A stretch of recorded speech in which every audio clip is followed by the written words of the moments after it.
guys, today I'm gonna cook sauteed crab stick with Cajun seasoning, okay? Or sauteed crab stick, okay? So we need salt, black pepper, oyster sauce, soy sauce, Cajun seasoning, and then the crab stick, butter, tomatoes, green onions, chilies, garlic, white, add the butter.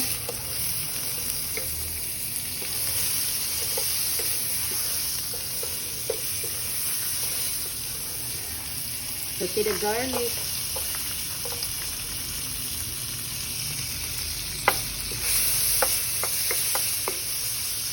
The onion.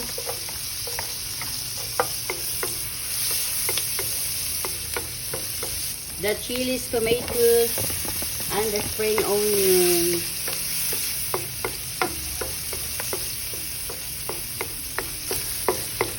Okay guys, look at that one guys. Crab stick.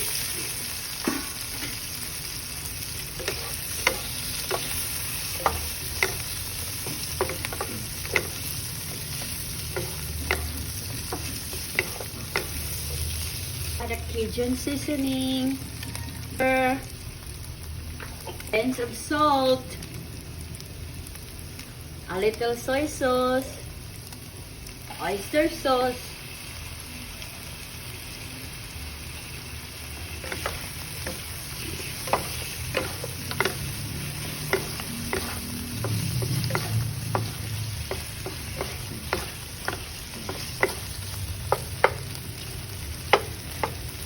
okay, we can mash this one.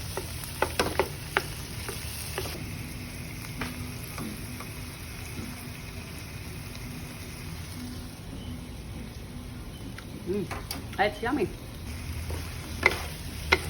Okay guys, so this is our sauteed crab stick. This is our sauteed crab stick. It's done. It's super yummy guys. Look at that one. Yummy. So I test it again.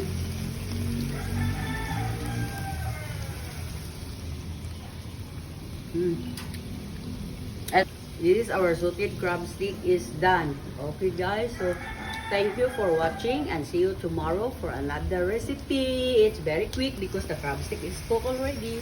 Okay, thank you for watching guys.